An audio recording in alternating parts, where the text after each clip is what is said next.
Boa noite, turma. Iniciando agora nossa aula de penal 2, né? Santa Cruz, noite.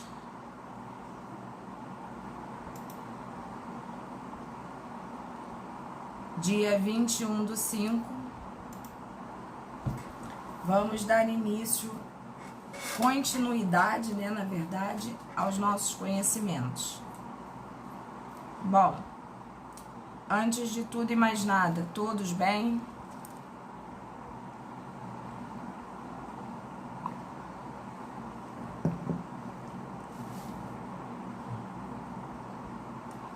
Isso é que importa.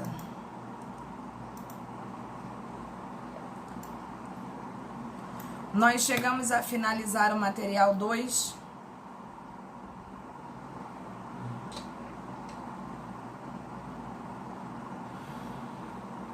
Vocês estão me ouvindo bem?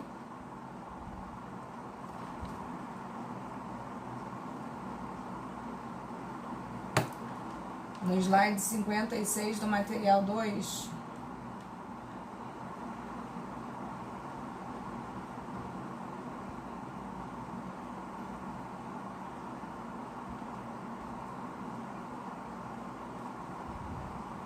Material 1.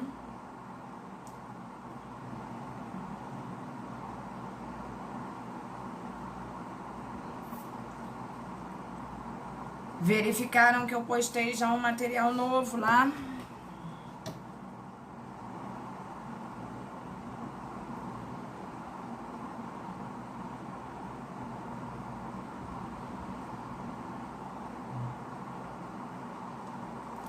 Então deixa a gente acabar esse primeiro, né, Gabriane?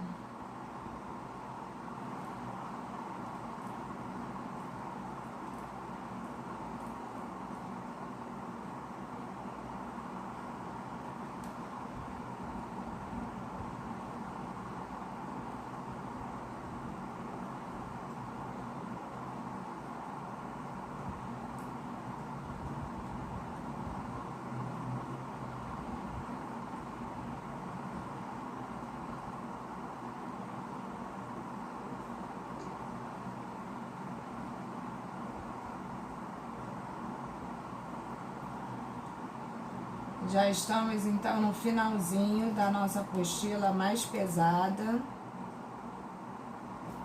né? Estamos já no final dela, graças a Deus. Gente, olha só. Antes da gente começar a nossa aula, eu vou voltar aqui a uma situação. A maior parte de vocês já foi meu aluno e sabe como eu sou. Mas temos alunos novos na turma, né? Então, para aqueles alunos novos que não me conheciam, passaram a me conhecer.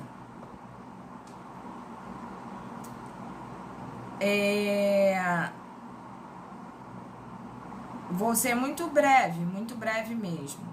Espero que vocês todos estejam bem, antes de tudo e mais nada, que os familiares de vocês estejam bem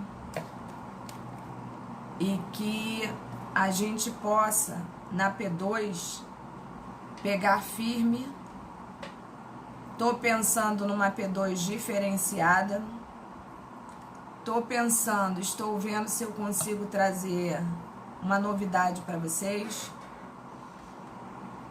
É uma novidade que facilitaria muito a vida de vocês, dentro daquilo que vocês gostam de fazer, né? Estou tentando ainda. Só um momento.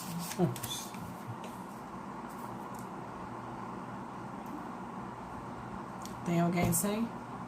Com um nome. Se tiver dois com o mesmo nome, você não acha, gente. Tá. Nome e sobrenome, gente. Tá bom. Pedindo aí para facilitar, porque eu tenho feito a chamada pela presença aqui de quem tá no chat, né, que aparece o nome de todo mundo que tá logado. Vou pedir a vocês que coloquem nome e sobrenome no chat aí, né, na identificação de vocês, porque às vezes a turma tem 2 alunos com nome igual, então fica complicado. E evitar usar apelido, porque a chamada não é feita de apelido, então é muito complicado. É esse pedido que a gente tem, né, para fazer para vocês. Mas eu tô tentando trazer uma novidade para vocês. Tô batalhando aí, tô correndo atrás para fazer um troço bacana, facilitador para vocês, e acho que vocês vão ficar muito mais felizes. Por favor, se isso funciona, força positiva aí para que tudo possa correr bem e que realmente esse procedimento novo que eu vou tentar com vocês funcione. Vai ser muito legal. E de antemão, eu gostaria de salientar a vocês, né? Não foi fácil a correção do trabalho, foi muito complicada. Já conversamos sobre isso, não vou massacrar vocês mais um pouco. Mas vamos tentar da melhor maneira possível reconduzir isso. Tenho certeza da capacidade de todos vocês. Essa é uma turma que vocês sabem que a gente trabalha junto há bastante tempo. Então, vamos tentar melhorar para P2, para que ninguém seja prejudicado, né? Até porque essa não é minha intenção. Sei da tensão de todo mundo em relação ao momento, sempre falo isso nas minhas aulas com vocês. Percebo a mudança dos meus alunos, percebo o estresse, e por esse motivo eu estou tentando trazer essa novidade aí para P2, para que vocês não fiquem tão sobrecarregados. Conseguindo, eu acho que vocês vão ter um ganho muito grande. Mas vamos lá, né? Vamos seguir aqui no nosso estudo. Nós paramos, como a Gabriane falou no slide 56, né? Nós chegamos a comentar o que é crime impossível, ou nem chegamos? Todos estão me ouvindo bem?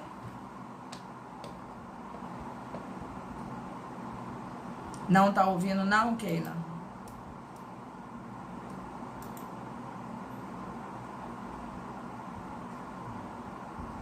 Chegamos a falar? Falamos sim? Beleza.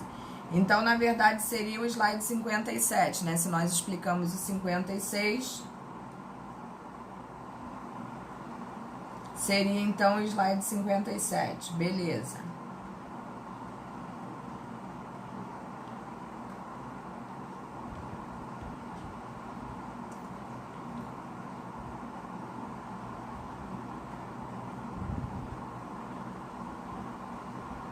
Então, iniciamos aqui, né, na ineficácia do meio, não é isso?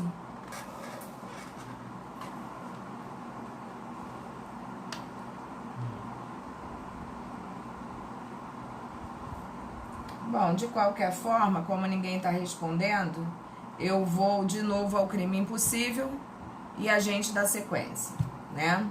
Então, crime impossível, como vocês podem ver ali, dentro da nossa apostilinha, né, artigo 17 do CP, também chamado de quase crime ou tentativa inidônea, é a hipótese em que o agente realiza todos os atos necessários à consumação, dentro daquela linha que nós fizemos do intercrimes, né? Ele atua dentro daquela linha praticando todos os atos e ocorre um problema com o meio ou com o objeto do crime que ele estava praticando. O que isso quer dizer? O meio é um instrumento utilizado para a prática daquele crime e o objeto é tudo aquilo sobre o qual recai a conduta do agente.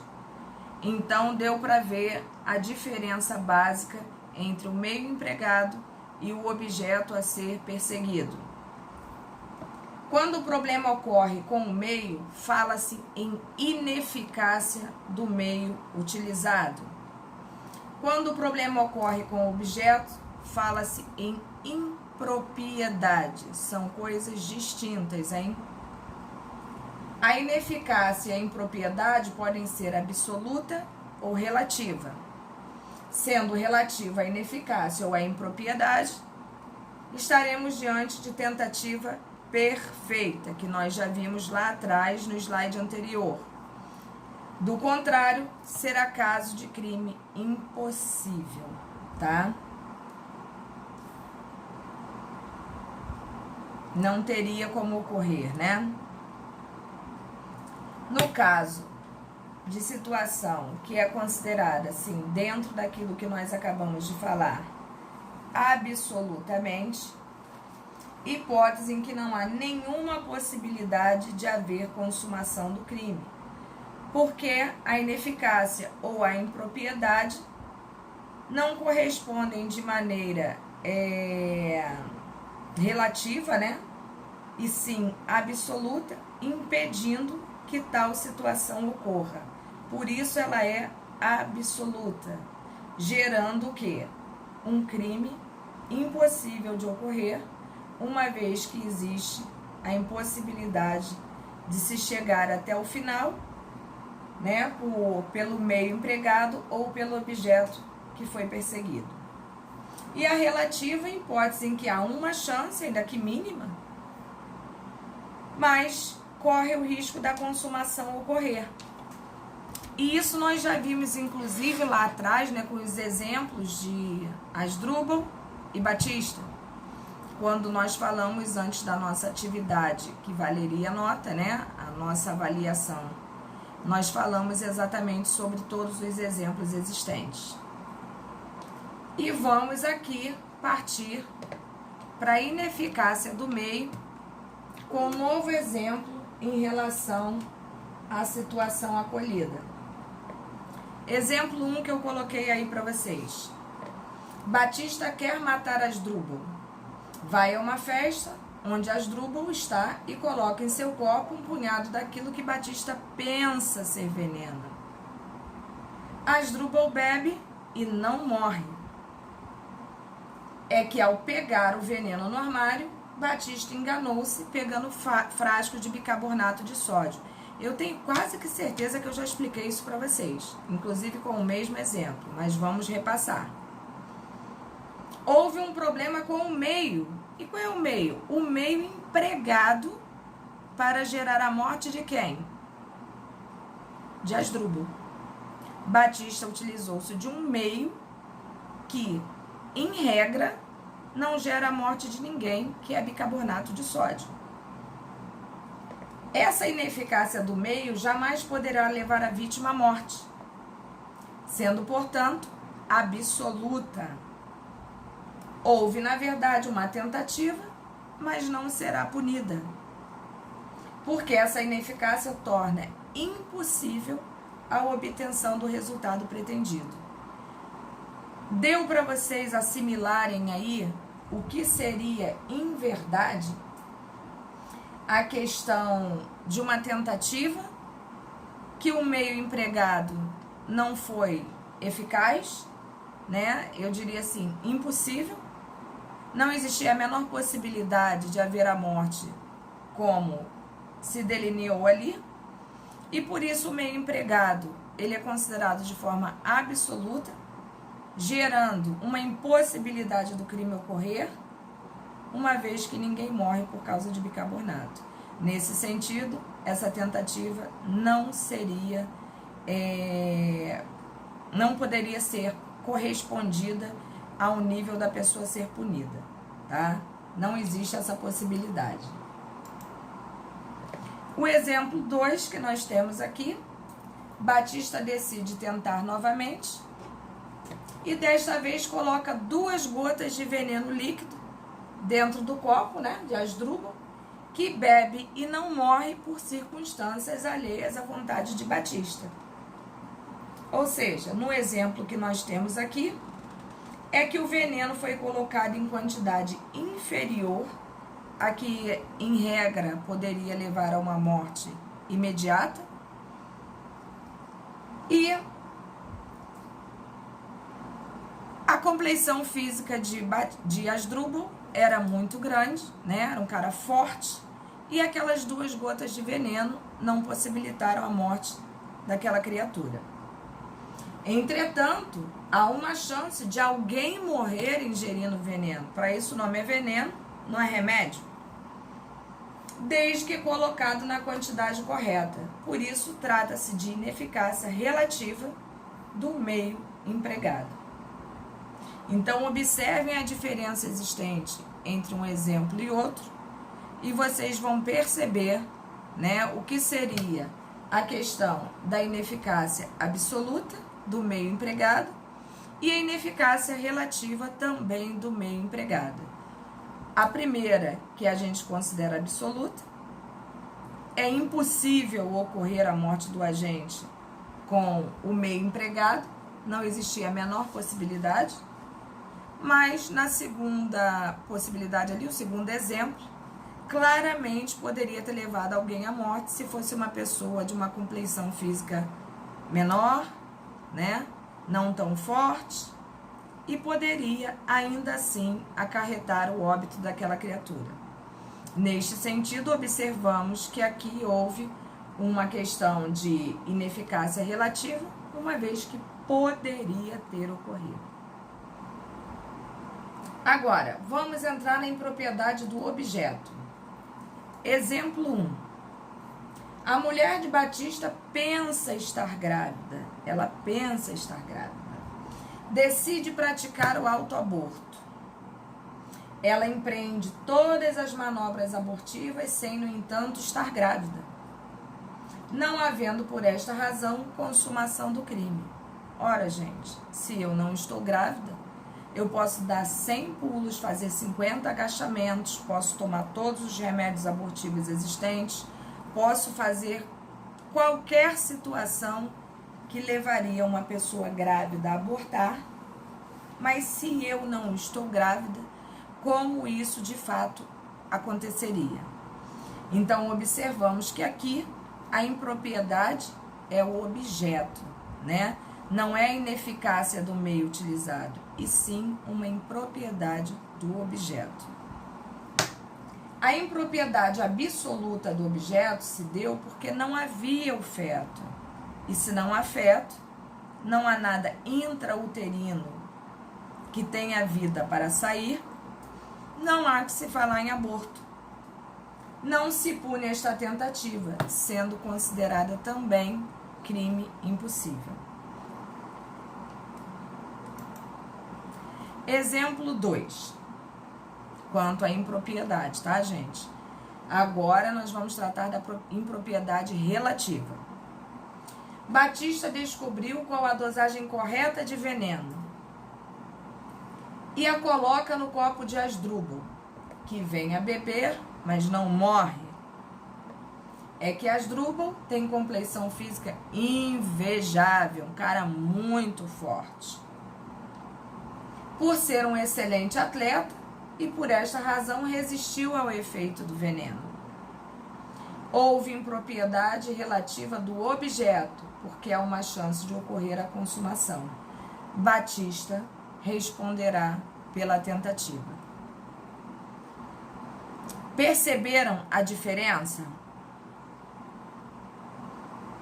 Vamos lá, galera. Participando aí. Perceberam a diferença ou não?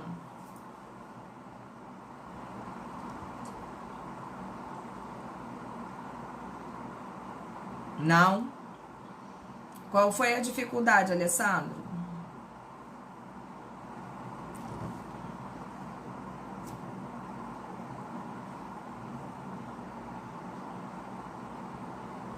Fala comigo no áudio, que fica mais fácil para você se fazer entender.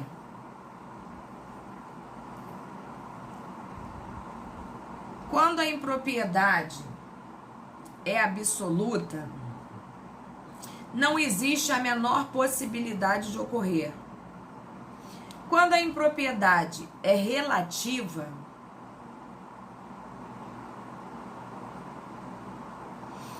é mais ou menos isso aí, Carol. Imaginem vocês.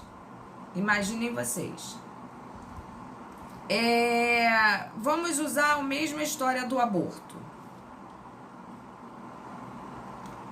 Se eu estou grávida e existe a menor possibilidade de eu praticar autoaborto, e essa possibilidade inocorre porque eu empreguei um meio relativo, eu responderei pela tentativa. Se não existe a menor possibilidade que isto ocorra, eu empreguei um meio absoluto. Entendeu? No caso ali, qual era a situação quando eu tentei praticar o aborto? Eu queria tirar o meu filho de dentro da minha barriga. Só que não existe filho. Então o objeto ao qual eu estava atacando inexistia. Não existia a menor possibilidade de eu fazer um aborto se eu não estou grávida. Isso é absoluta. Aí no caso do exemplo 2 ali, o meio empregado foi o correto. Ele usou toda a dosagem correta para matar aquela pessoa. Qualquer pessoa normal teria morrido com aquela quantidade de veneno. No entanto, o objeto atacado impossibilitou que isso ocorresse, porque ele é forte, ele é atleta, ele tem uma compleição física invejável. Então, na verdade, o objeto atacado gerou uma impropriedade relativa ao ato praticado por Batista.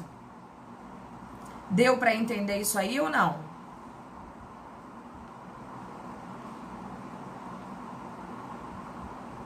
Deu? Alessandro? Deu para pegar agora, Alessandro? Beleza. É isso aí. Acreditem, vocês vão se dar bem na P2. Acreditem.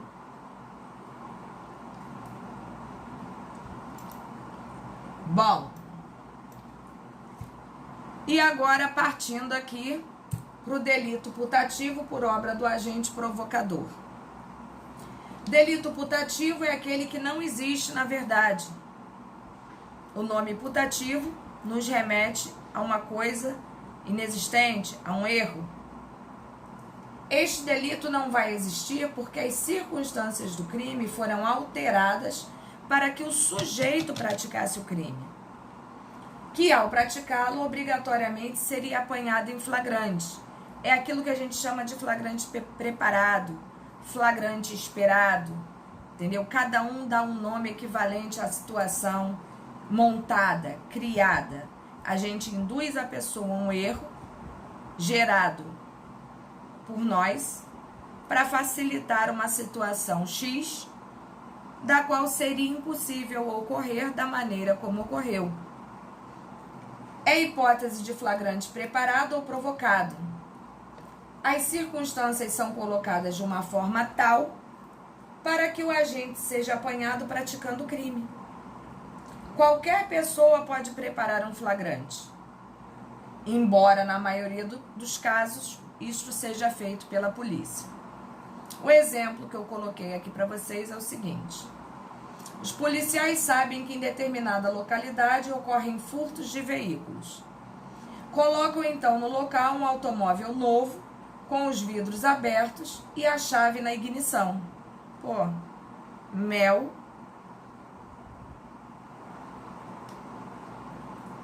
Quando o furtador vê o automóvel naquelas condições, entra no carro e é apanhado em flagrante delito pela polícia. É normal a gente encontrar um carro aberto, janelas baixas, chave na ignição, de preferência ligado, né? Deixa tudo aberto, facilita, bota uma placa piscando aqui, ó. Vem aqui, ó, tem um carro aqui assim. Porque naquela localidade ali é muito comum, né, o furto de automóveis, e a polícia já estava, por exemplo, de saco cheio daquilo ocorrer, sem nunca estar conseguindo pegar a criatura. E aí eles preparam um flagrante desse, que em verdade é chamado de delito putativo por obra do agente provocador. Eu provoquei esta situação, eu gerei uma situação X para que aquilo ali pudesse ocorrer. Na verdade, existe uma tentativa, porém a jurisprudência entende que como a situação foi preparada, planejada, facilitada, não seria possível a superveniência de consumação. Se a polícia está toda no entorno, todo mundo escondidinho, bastava o cara entrar e todo mundo ia chegar em cima, impossibilitaria essa tentativa, sendo hipótese de crime impossível. Isso seria a súmula 145 do STF. Mas a observação que eu coloquei aí em negrito para vocês diz o seguinte: se o crime se consumar, não se falará em delito putativo por obra do agente provocador. Se diante de toda essa circunstância montada, o cara ainda for brabo e conseguir sair com o carro e se mandar, não há que se falar numa tentativa, né? E sim, ele será punido, sim, nessas circunstâncias da mesma forma.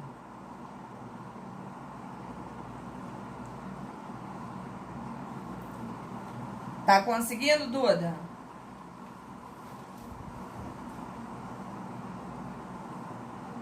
Beleza.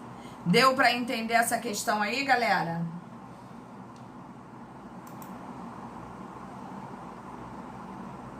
Tranquilo isso, né? Vamos pro materialzinho 2, Thaísa. Que bom, Thaísa. Estão com o materialzinho 2 aberto aí?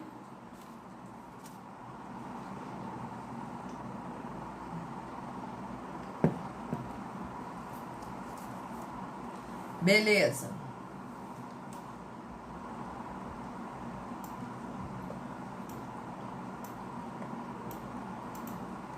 Bom, concurso de pessoas. Entramos no concurso de pessoas, uma matéria extremamente importante para qualquer aluno de direito, principalmente para aqueles que pretendem trabalhar na área criminal. Como eu sempre digo para vocês antecipadamente, olha o nome, concurso de pessoas. Então, estamos falando de uma situação em que concorrem para um mesmo crime 2 ou mais pessoas em tese, tá? Então, vamos lá. O concurso de pessoas, na precisa definição de Mirabete, é a ciente e voluntária participação de 2 ou mais pessoas na mesma infração penal. Nós sabemos que infração penal abrange crime e delito, que são consideradas a mesma coisa, bem como a questão dos crimes anões, né, como a gente chama, que são as contravenções. Então, nós sabemos que infração penal é uma maneira genérica, né, de se formular na prática, quando a gente não sabe a infração cometida pelas pessoas, a gente se utiliza do termo infração penal e não pura e simplesmente crime ou contravenção. Essa união de esforços com o objetivo de praticar uma infração penal traz consigo problemas de diferenciação das diversas modalidades de delinquência coletiva, de vez que pode apresentar-se nas formas de concurso necessário, coautoria, participação, autoria colateral, entre outras situações diversificadas.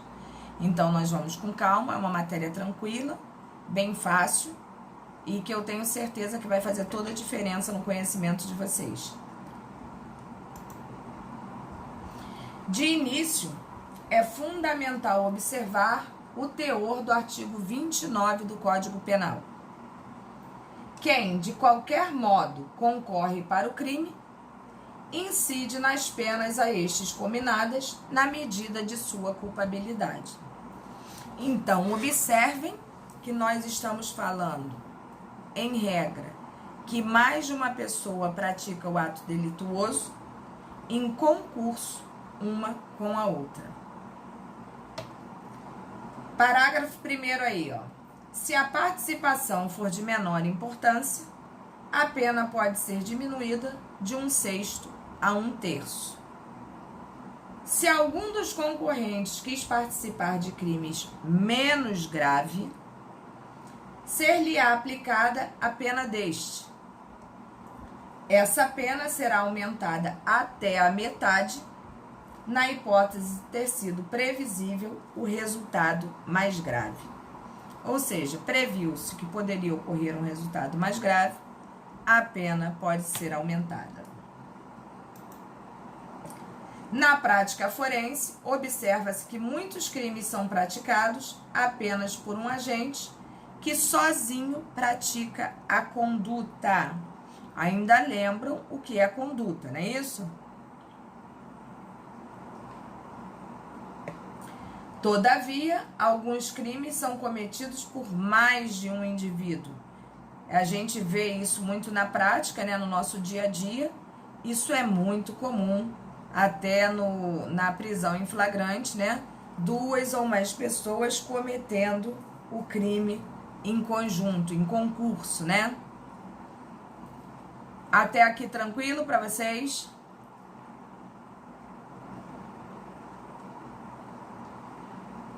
Beleza. Ô, Caroline, Rodrigo, tá bem?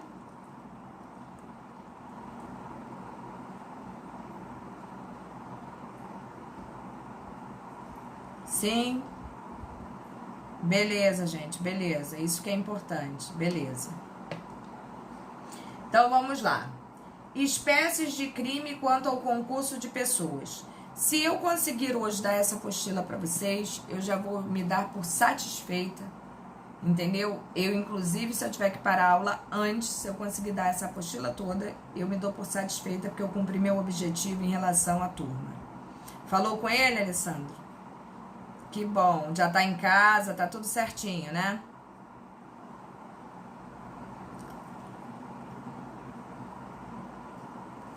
Beleza, beijo pra ele aí, se vocês forem falar com ele. Fala que eu tô mandando um beijo. Valeu. Então, vamos lá. Espécies de crime quanto ao concurso de pessoas. Os crimes podem ser monossubjetivos ou de concurso eventual. Quando a gente não sabe o que é, chicletinho, isso aí. A gente vai pelo português, né? Olha a palavra, mono. Mono, de um. Então, vamos lá. Podem ser cometidos por uma ou mais pessoas. Então, nesta situação ali, né, diferenciadamente, quando a gente fala de crimes monossubjetivos, a gente está se referindo, né, a um concurso eventual que poderia ou não estar sendo praticado por uma ou mais pessoas, mas que em verdade um só poderia praticar perfeitamente. É isso que a gente tem que ter na cabeça. Podem ser cometidos por uma ou mais pessoas. Não necessariamente haveria necessidade de mais pessoas para a prática daquele crime. De qualquer forma, para os crimes de concurso eventual, a tipificação não exige o concurso de agentes, porque, como o nome diz, é monossubjetivo. Ele pode ser praticado por uma única pessoa, sim. E plurissubjetivos ou de concurso necessário. Olha como já mudou. Plurissubjetivos. Já está me remetendo a mais de uma pessoa. Praticados somente por uma pluralidade de agentes em concurso. Eles estão concorrendo a uma situação. Exemplo, quadrilha ou bando, que hoje é mais reconhecida como o quê? Associação criminosa. Deu até aqui, meu povo? Eu preciso desse feedback de vocês para poder dar prosseguimento ou não, tá? Fala, Thaisa, ia perguntar isso agora, como assim?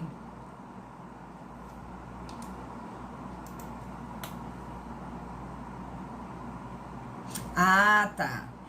Quadrilha ou bando ainda é muito utilizada, né? Principalmente por quem já se formou há muito tempo, né?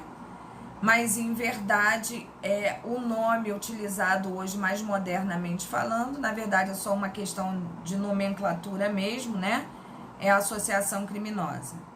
Você tá correta, tá? Vamos lá.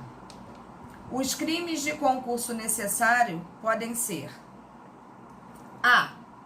De condutas paralelas, auxílio mútuo em busca de um resultado comum. Observem isso. Quando a gente fala de resultado comum, a gente está se referindo a um resultado. Todas as pessoas envolvidas desejam o mesmo objetivo. Sublinhem isso na apostila de vocês. Cujos esforços são direcionados para a realização do crime. Somos todos em conjuntos querendo o mesmo fim, né? Estamos em conluio para uma mesma finalidade, agindo em concurso para que isso ocorra. Exemplo. Artigo 228. Associarem-se 3 ou mais pessoas para o fim específico de cometer crimes. Pena de reclusão de 1 a 3 anos. No referido crime, a conduta de todos os envolvidos direciona-se no sentido da realização de um mesmo objetivo. Qual é esse mesmo objetivo? A prática do crime. Perceberam aí como funciona?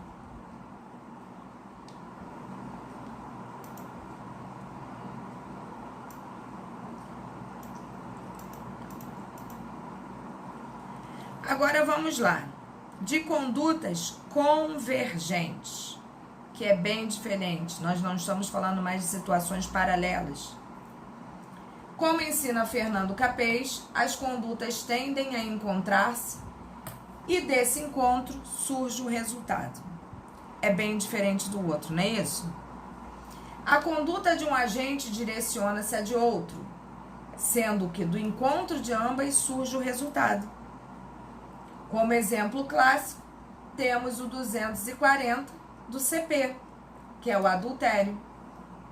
Prestem atenção. Condutas convergentes. Eu quero, você quer. Mas, em verdade, vai conduzir essa convergência a um único resultado. Qual é o resultado dessas duas pessoas? O adultério. É muito difícil você ter outro exemplo para dar nesse sentido, até porque o adultério não é considerado mais crime. Mas como exemplo, ele serve perfeitamente para que vocês entendam, tá? Eu quero ser adúltera, você quer ser adúltera, e a união dos nossos esforços fazem gerar o quê? Uma situação de um único crime, que chama-se adultério. Tranquilo isso aqui, gente?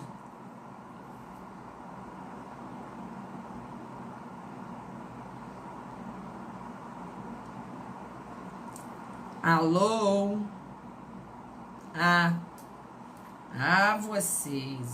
Vocês. E C, de condutas contrapostas.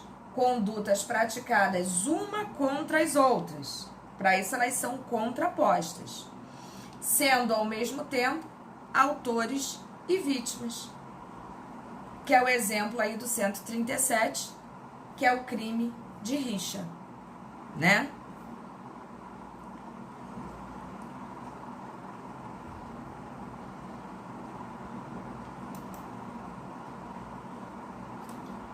Agora, essa parte foi muito fácil, até porque a maior situação que existe, eu diria assim, a nível criminal, são as condutas paralelas, tá?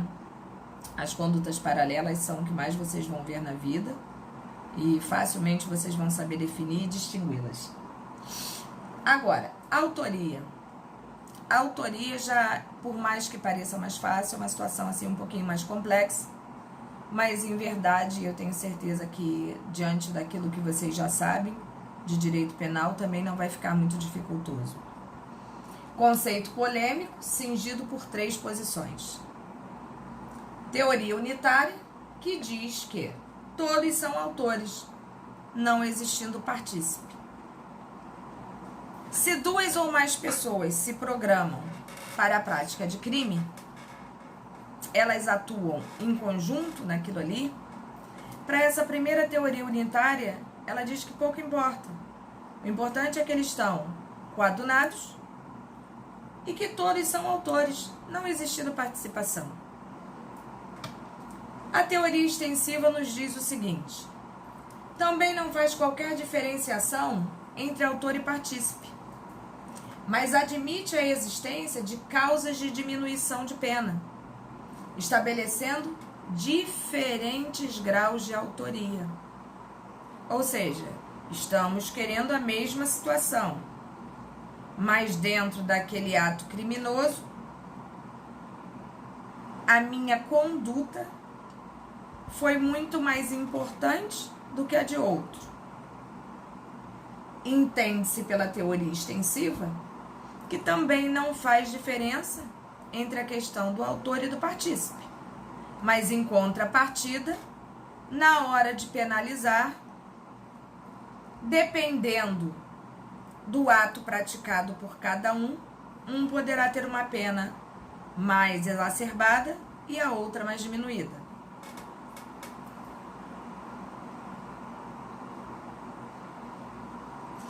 Ah, sim. Sim.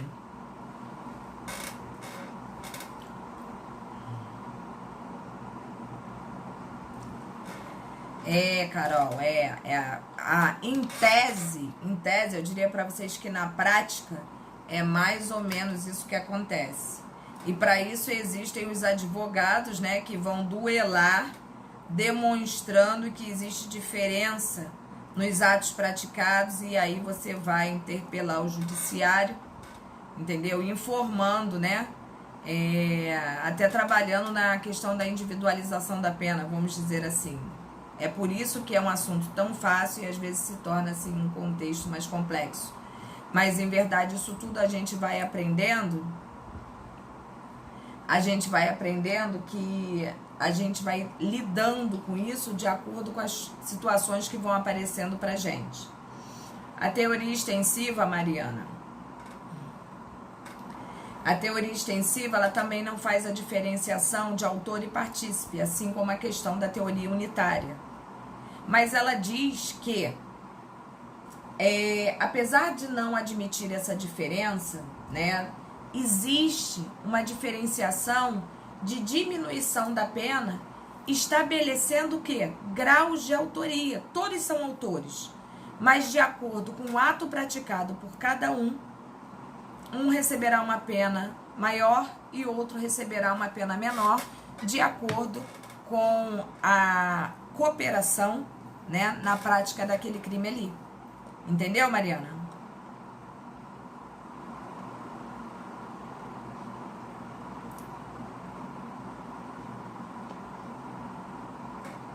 Valeu. Composta de 3 vertentes, sendo que adota essa teoria do domínio do fato. E agora nós vamos entrar aqui na teoria do domínio do fato. Observem o que eu falei para vocês. Composta de 3 vertentes. Nós temos a teoria unitária, a teoria... Ah, não, eu não li a teoria restritiva, né? Não expliquei. Vamos voltar aqui. E nós temos a nossa terceira teoria ali, que é a restritiva, que diferencia o autor do partícipe. Aqui na restritiva, nós já temos essa diferenciação, que não é só apenas a nível de penalização, mas sim eles fazem a diferença entre o autor e o partícipe. Eles já admitem que existe tanto autor quanto partícipe. Para a teoria restritiva, autor é apenas aquele que pratica o quê? O núcleo do verbo incriminador. Já o partícipe é aquele que participa de qualquer outra forma para a configuração do delito. Por exemplo, nós vamos matar alguém. Para a teoria restritiva, quem apertou o gatilho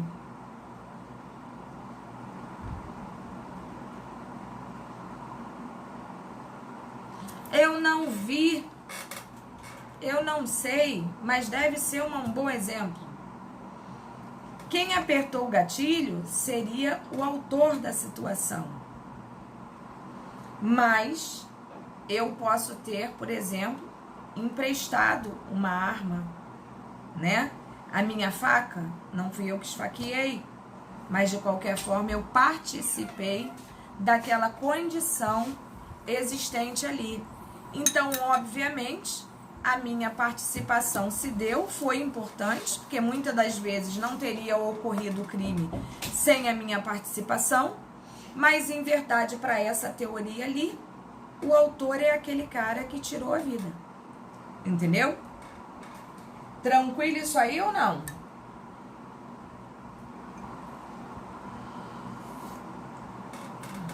Fala, amor.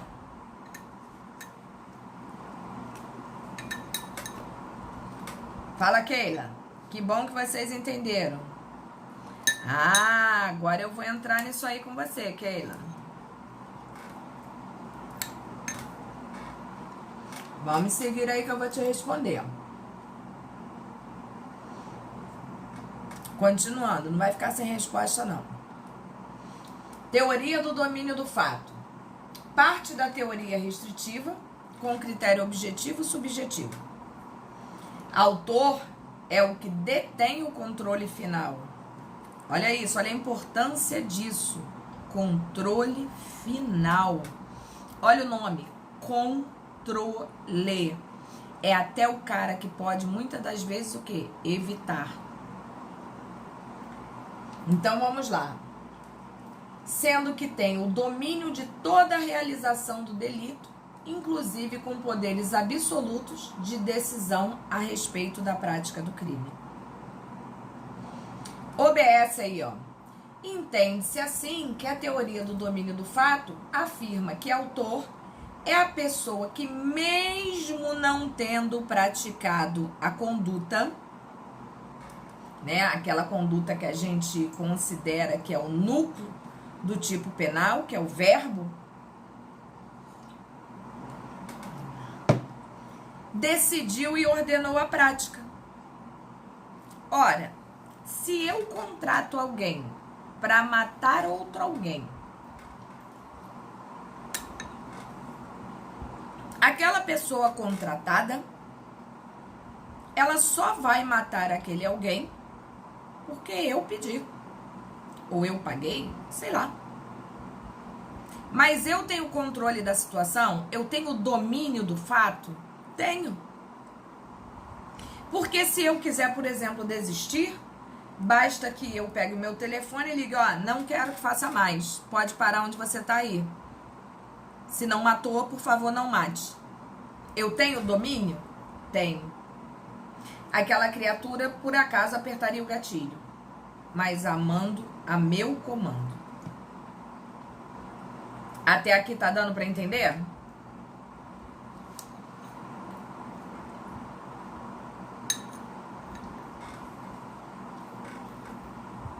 Beleza. Então vamos lá.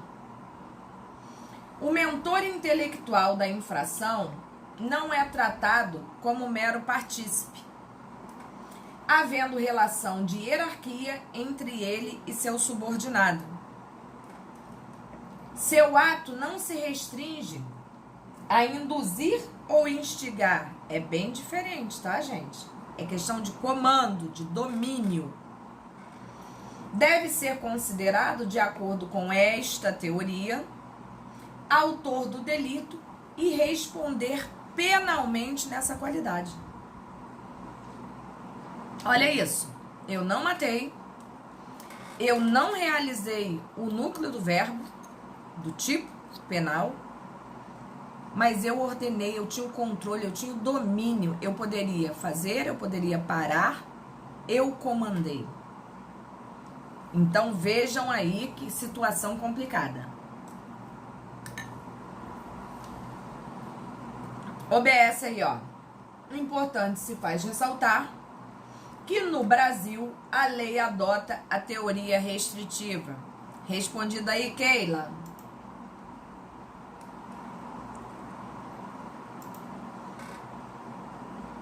embora doutrinariamente a maioria se posicione a favor da teoria do domínio do fato. Então, olha, essa observação aí não foi colocada aí à toa. Olha o que eu falei para vocês aí, ó. No Brasil, ou seja, o nosso país, a lei, olha o que eu tô falando, a lei adota a teoria restritiva, mas a doutrina adota a teoria do domínio do fato. Então, observem que o assunto é divergente, observem que nós temos situações para sair dos dois lados, eu diria até dos 4 lados, porque a gente pode usar qualquer dessas teorias. Eu estou falando simplesmente que uma é majoritária legalmente falando e a outra doutrinariamente falando. Mas nada impede que eu utilize aquelas duas, pouquíssimo utilizadas, em caso de necessidade. Tá? Então, observem que material para trabalho nós temos. Basta só a gente adquirir o conhecimento e não perdê-lo, né? Até aqui tranquilo, gente?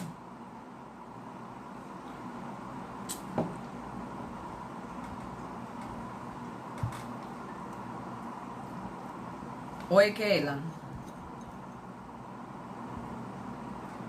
Que bom, mozinho. Fico feliz. Não, Keila.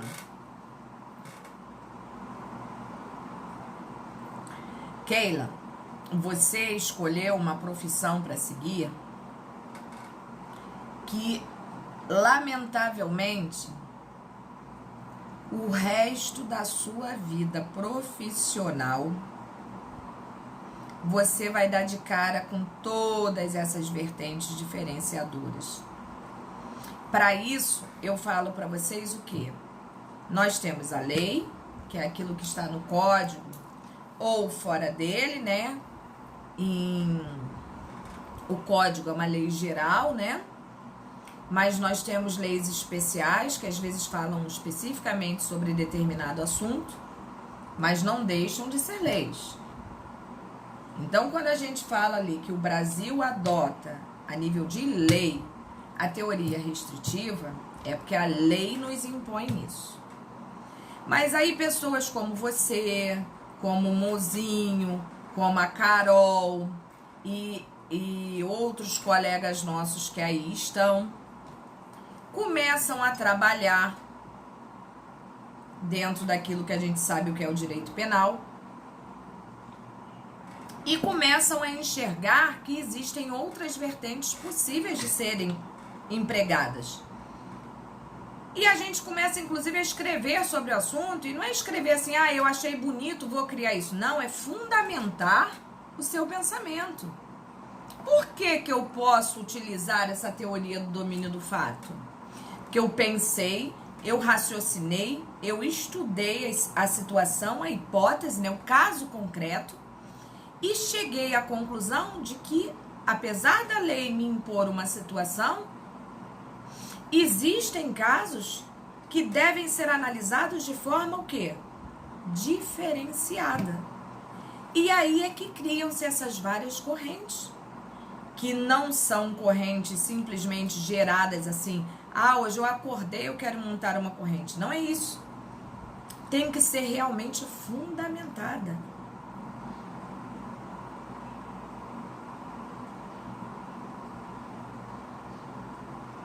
Exatamente. Tudo que vocês aprendem na faculdade, seja a nível majoritário, minoritário, vocês podem utilizar. Por quê? As chances de você utilizar uma corrente minoritária e dar certo, realmente eu não vou mentir para vocês, é muito pequena. Para isso é uma corrente minoritária. Mas como eu penso às vezes minoritariamente, você também pode pensar e o juiz que está atuando também pode pensar. É isso que a gente tem que ter a mente aberta.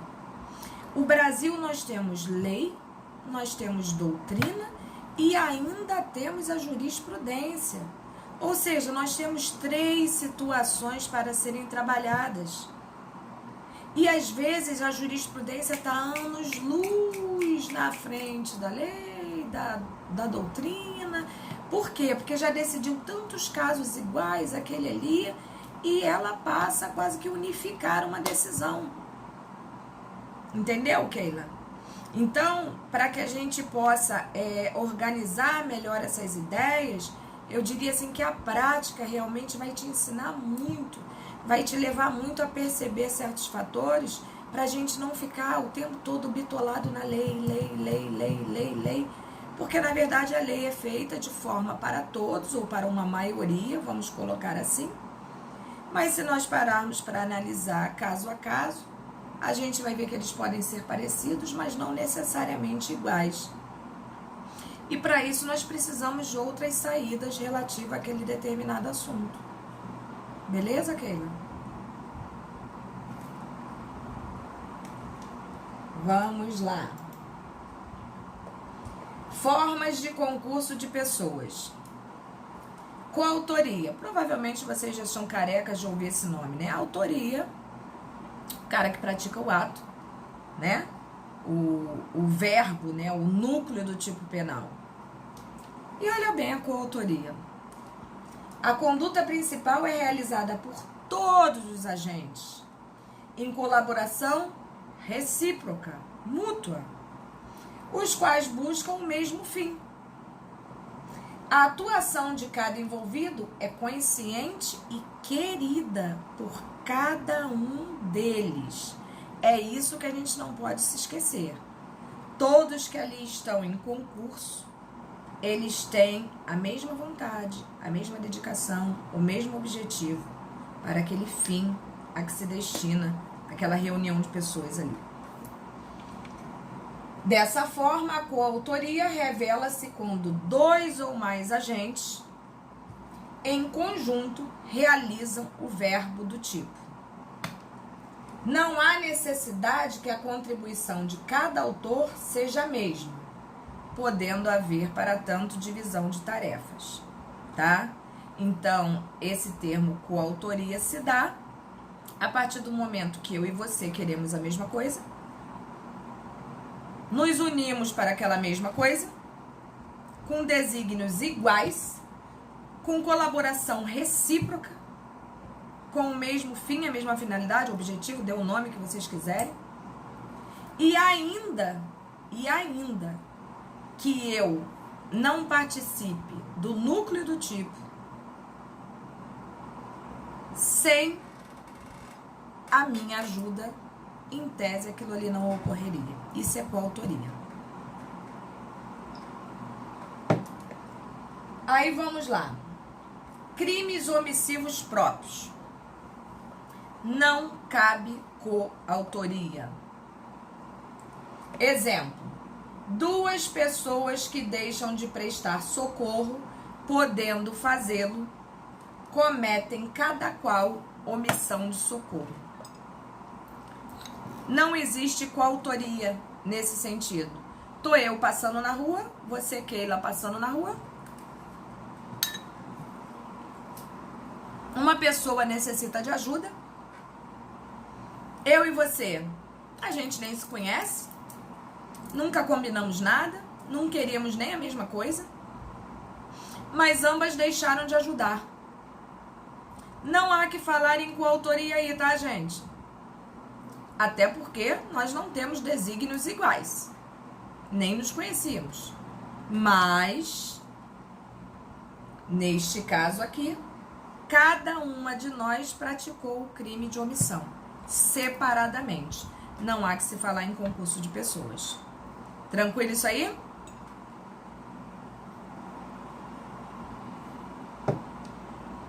Beleza.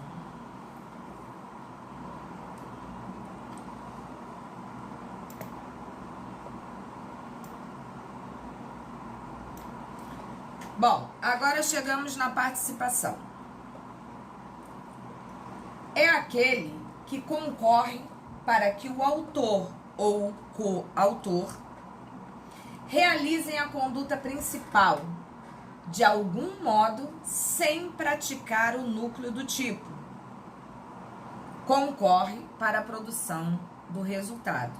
Eu dei um exemplo bem tranquilo para vocês há 3 minutos atrás de como seria a participação. Eu não pratiquei o núcleo do tipo, mas ajudei de alguma forma a que ele se realizasse. E eu acabei concorrendo para que o resultado ocorresse. Fechamos isso aí?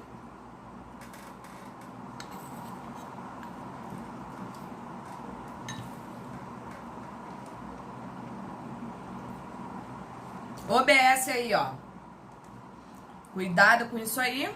Essa observação que eu coloquei aí pra vocês, que por incrível que pareça e mais absurda que ela pareça, acontece a beça. Autoria colateral. Ocorre quando várias pessoas executam o fato, contexto fático único, sem nenhum vínculo, olha isso, subjetivo entre elas. Exemplo: policiais de 2 viaturas distintas, sem nenhum acordo ou vínculo, abusivamente disparam contra a vítima comum, que vem a falecer em razão de um dos disparos. Vamos supor que eu esteja passando na rua e que essas 2 viaturas distintas receberam por rádio uma informação que estava passando uma mulher loira com uma camisinha azul de florzinha e que essa mulher era muito perigosa e eles, antes de averiguarem qualquer coisa, resolvem, ambas as viaturas, as pessoas obviamente que estavam ali dentro, começam a atirar como se eu fosse um alvo. Abusivamente. Nem mesmo averiguaram nada. Só um exemplo, hein, gente? E aí eu acabo vindo a falecer por esse ato praticado que a gente não sabe nem quem foi, em verdade, que me matou. Algum tiro me acertou fatalmente. E eu venho a óbito. Olha bem, autoria colateral. Todas as 2 situações que não combinaram nada, praticaram o mesmo ato com a mesma intenção e eu morri. Como fica a responsabilidade penal neste caso? O policial autor do disparo fatal responde por homicídio doloso consumado, enquanto o outro, autor do disparo não letal, responde por tentativa de homicídio doloso. Ai, professora, mas como é que vai saber quem é quem? Eu tô igual uma peneira. Foram 50 e tantos tiros em mim. Um foi letal e só a perícia vai poder informar isso, de que arma saiu aquilo ali. Os 2 vão responder. Autoria colateral. E quem efetuou o disparo letal responderá por homicídio doloso. E o outro não ficará impune. Tranquilo isso aí, gente? Na autoria colateral, cada pessoa responde pelo seu fato. Não há uma obra comum. Há delitos vários regidos pela teoria pluralística, ou seja, cada um responde pelo que fez.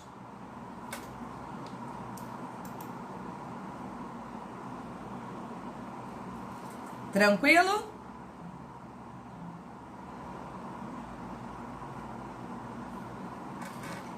Bom, dando continuidade aí. Requisitos do concurso de pessoas. Pluralidade de condutas. Existência de no mínimo 2 condutas, né? 2 principais coautoria, ou então uma principal e outra acessória, autoria e participação respectivamente. Relevância causal de todas elas. As condutas devem ter contribuído para o resultado, senão não há que se falar em concurso de pessoas. Liame subjetivo ou concurso de vontades. Deverá haver unidade de desígnios, ou seja, todos devem ter vontade em contribuir para a produção do resultado. Não havendo concurso de vontades, ocorrerá a denominada autoria colateral, que é o caso dos policiais, como nós vimos. Identidade de infração para todos. Todos autores e partícipes devem responder pelo mesmo crime. Dentro de sua participação, obviamente, uma pena diminuída, dependendo da situação, porque ele não praticou o núcleo do tipo. Mas, obviamente, responderá pelo contexto do mesmo crime.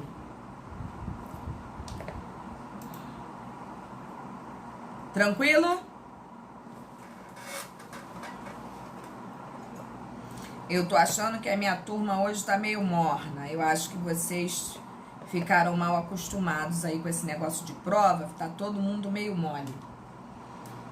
Bom, vamos dar continuidade aqui. Estamos quase acabando.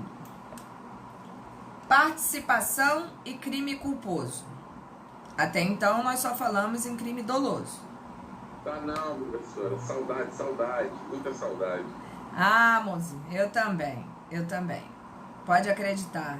Eu até costumo dizer isso aqui em casa, tá? É uma doideira tão grande isso, né? As pessoas não estão percebendo o quanto está consumindo a gente, né? Mas as pessoas deveriam perceber, porque quando isso acabar, a gente vai precisar de um psiquiatra, entendeu? Um psiquiatra, um psicólogo, seja lá o que for. Eu falo isso, ninguém acredita, cara. Eu nunca trabalhei tanto na minha vida como agora. Vocês sabem o que é atender, às vezes? Vocês falam assim porque a gente imagina, né? Dentro da nossa realidade, vocês estão na turma de vocês. Aí vocês imaginam assim, vou falar com a professora no Zap. Aí você fala comigo, Keila fala comigo, o Alessandro fala comigo. Aí vocês imaginam o contexto da turma. Vocês já imaginaram 10 turmas? Cada uma com pelo menos 50 alunos? É porque a turma de vocês é menor. Mas eu tenho turma de 70 alunos. Gente, eu passo o dia inteiro no WhatsApp. Eu às vezes falo para os alunos assim, me perdoem se eu não respondi, me perdoem, porque chega um momento que você tá tão, estressado. Às vezes 9, 10, 11 horas da noite eu tô respondendo aluno. Aí chega sábado e domingo, eu também respondo aluno. Porque a gente perdeu meio que a noção, né, de tempo, de hora, de espaço, de tudo. A gente tá meio fora da realidade, fora da casinha, né? É isso aí, a gente enlouquece, é isso aí. Às vezes o aluno fica até meio aborrecido. A professora não me respondeu agora, mas eu vou te falar, gente. Depois que isso acabar, o meu telefone vai ficar só no modo avião. Porque eu vou te falar, eu tô com ódio de telefone. Ódio. E não é por causa de vocês, não. É pela situação, né? Pelo contexto global, né? Porque não é só aluno, não é só coordenador, não é só diretor, é pai, é mãe, é irmão, é filho, é neto, é todo mundo, são os amigos, e você quer dar atenção a todo mundo e você vai se perdendo mesmo. Mas a gente vai passar. Se Deus quiser, tudo no final a gente vai agradecer. É isso aí. A gente tá igual gado, né? Mas vai passar. Mas olha, Keila, até tenho. Eu tenho recebido muita ajuda, mas eu vou falar, é tensíssimo.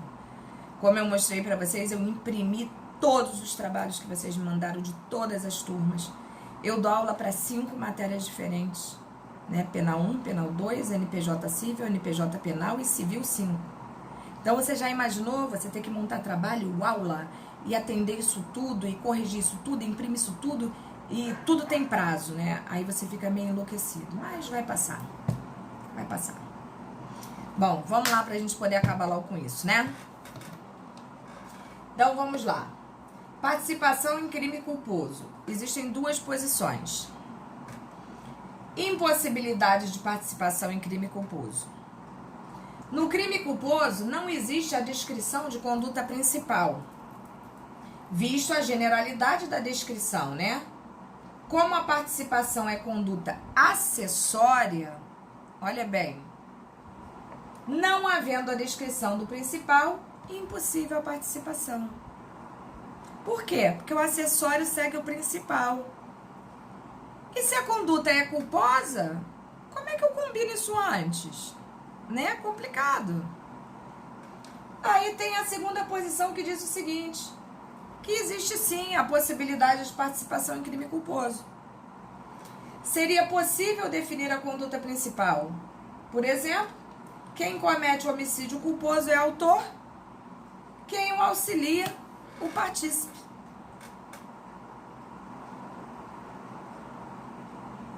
Complicado isso aí, né? Mas em tese, não existe muito, não é encarado muito, com muita naturalidade essa participação em crime culposo não, tá, gente? É só a nível de conhecimento mesmo, até porque isso é tão difícil de se comprovar que é quase letra morta, entendeu? Então, podem acalmar o coração de vocês. Formas de participação, isso sim é importante. Participação moral, instigação, induzimento, né? Vai lá, faz. Pô, vai dar mole. Ah, não acredito, tu vai deixar passar em branco. Participação moral. Material, por sua vez, ocorre por meio do auxílio ao autor do crime. Figura do cúmplice, né? Nós já vimos, nós só estamos revivendo aqui, né? O partícipe facilita a execução do delito, prestando adequada assistência ao autor principal, sem, contudo, tomar parte na execução da ação nuclear do tipo. O partícipe, como o nome diz, ele tem participação. Ele não vai atuar na figura do núcleo do tipo. Isso é o autor da situação. Participação jamais. Pode ser prestado durante os atos preparatórios, inclusive executórios, né? Eu chego lá, como eu falei, lembra da arma? Eu empresto a arma. Ato preparatório. Né? A arma não funcionou. Eu chego lá com uma faca. Ó, tá aqui. Executório. Mas eu não pratiquei o núcleo do tipo. Caso ocorra após a consumação, somente se considera o concurso de pessoas se tiver havido combinação anterior. Participação posterior à consumação. Crime já se consumou. Olha isso. Crime autônomo. Quando isso acontece, eu não participei da consumação, eu vou praticar um crime autônomo, ou seja, outro crime, além daquele que já foi praticado. Exemplo, crime de furto. Quem subtrai é o autor, é quem praticou o núcleo do tipo, o verbo. Crime de receptação. Quem encaminha a res furtiva para outra localidade, sem participar do delito anterior. Observe, eu furto. A partir do momento que eu furtei, eu já consumei o ato. Não é isso? Sim, eu sou a autora. Agora, eu pego o que eu furtei e dou para o Alessandro vender para mim. O crime já foi consumado por mim? Sim. Então, o que o Alessandro está fazendo é um crime autônomo, tá? Ele está praticando um outro delito. Qual seria? Receptação. Perceberam isso aí?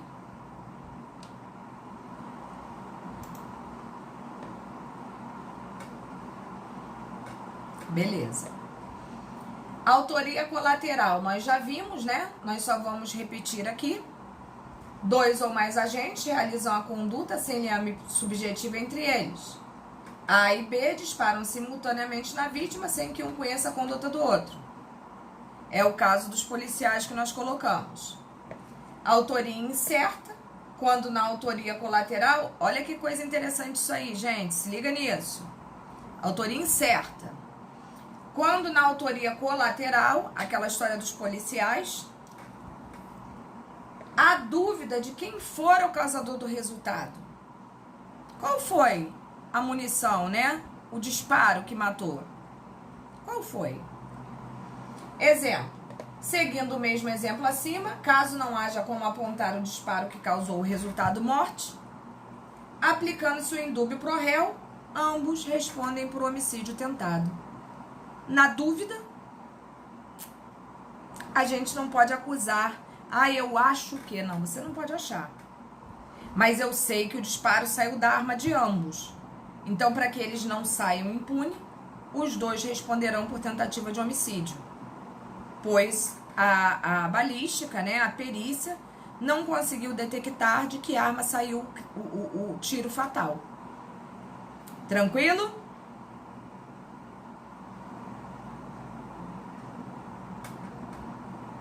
Beleza. Conveniência ou participação negativa. Não havendo dever jurídico de agir, não configura participação por omissão. Exemplo. Um transeunte que assiste ao roubo de uma pessoa desconhecida e nada faz. Não poderá ser considerado partícipe, gente. Pelo amor de Deus. A gente tem o direito de se omitir? Não. Mas no caso aqui, eu tinha o dever legal, eu tinha o dever jurídico de impedir aquele assalto? Não. Eu não sou polícia. Eu não detenho técnica. Então, eu nada podia fazer naquele sentido. Então, não há que se falar em participação. Relação de causalidade. Aquilo que vocês mais detestam, né? O resultado de que depende a existência do crime somente é imputável a quem lhe deu causa. Óbvio. Considera-se causa a ação ou omissão sem a qual o resultado não teria ocorrido. Lembram disso ainda? Da relação de causalidade? Se eu atiro na Keila e Keila morre, existe uma relação de causalidade no ato praticado por mim e na morte dela? Sim. Se eu não tivesse atirado, Keila não teria morrido. Oi, Rodrigo! Bom te ver, Rodrigo. Bom te ver.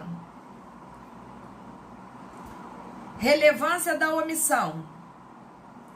A omissão é penalmente relevante quando o omitente devia e podia agir para evitar o resultado.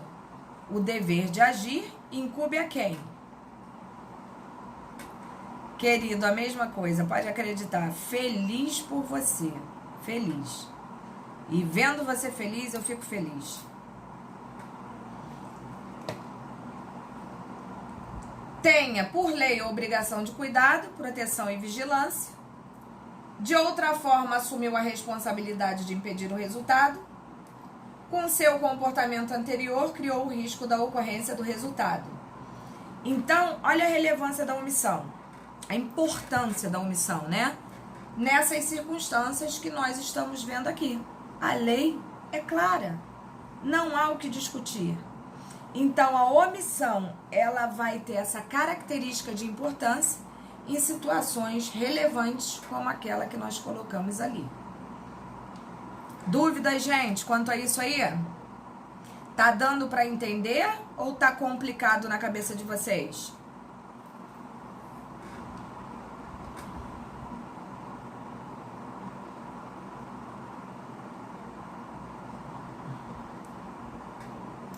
Beleza.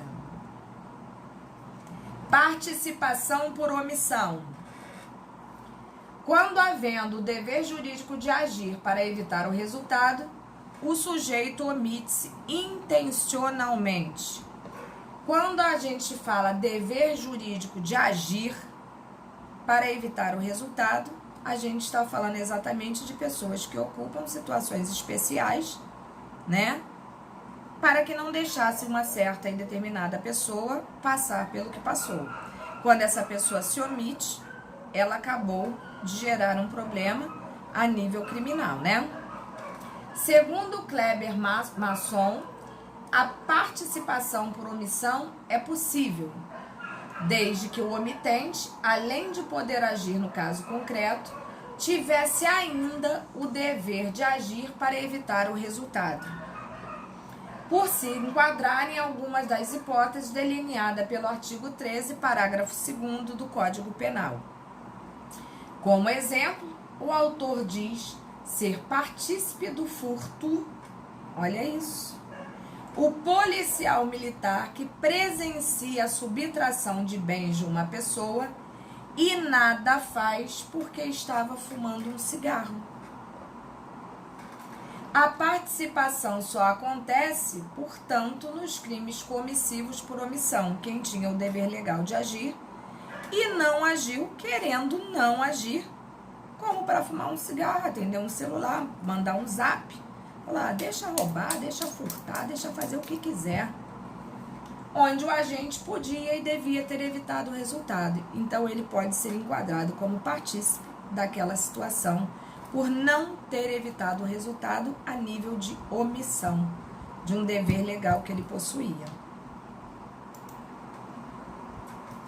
Tranquilo? Show? Deu para entender tudo até agora?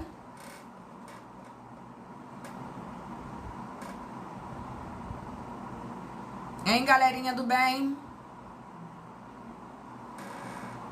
Deu! Muito bem, muito bem. Dúvidas?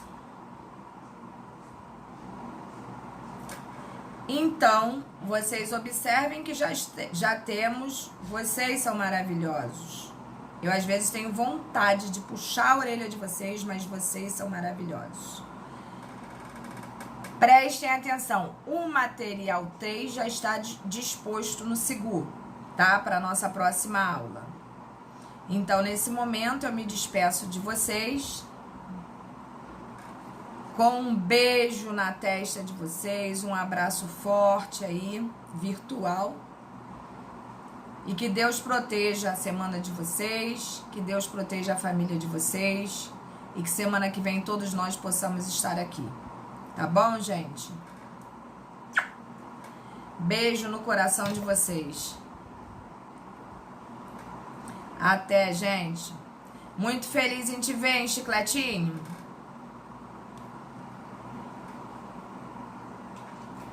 De verdade. Você é um guerreiro.